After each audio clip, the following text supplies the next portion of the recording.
நாளைக்கு எலெக்ஷன் டே, தமிழ்நாட்டிலே ரொம்ப முக்கியமான நாள். ஓட்டு போடுறது. நீங்கள் யாருக்கு வேணாலுமே ஓட்டு போடுங்க. அது உங்களோட தனிப்பட்ட உரிமை. நான் அதை கண்டிக்கவும் வரல, திருத்தவும் வரல. ஆனால் ஒரே ஒரு நிமிஷம் நல்லா யோசிங்க. இவங்க தமிழ்நாட்டுக்கு ஏதாச்சும் ஒரு மாற்றத்தை கொண்டு வந்திருக்காங்களா? நம்ம அவங்களுக்கு 5 வருஷம் வாய்ப்பையும் கொடுத்தோம், பதவியும் கொடுத்தோம். ஏதாச்சும் ஒரு மாற்றம் தெரியுதா? வந்திருக்கா? இருக்கா? 10 தடவை யோசிங்க. அதுக்கப்புறம் அந்த மிஷின் அந்த பட்டனை அழுத்துங்க.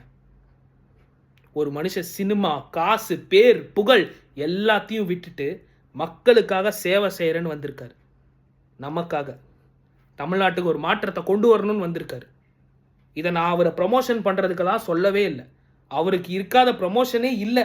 அவர் தான் இங்கே ஆல் ஓவர் தமிழ்நாட்டிலேயே. மாற்றம் வரும் வரும் வரும் நம்ம எவ்வளோ தாங்க பேசிக்கிட்டே இருப்போம். மாற்றம் வரணும்னா நாம் மாறணுங்க. ஃபஸ்ட்டு நம்ம தாங்க அந்த ஓட்டை செலுத்தணும். 23ஆம் தேதி காலையில் வேலையாக பூத்துக்கு போங்க. விசில் சின்னத்துக்கு ஓட்டை போடுங்க. மாற்றம் வரும், நம்புங்க. அவர் மாற்றத்தை கொண்டு வருவார். தமிழ்நாடுனா என்னன்னு காமிப்பார். எழுதி வச்சுங்க. நான் கும்பிட்ற கடவுள் மேலே சத்தியமாக சொல்கிறேன், வரும். அவரு தான், தளபதி தான்.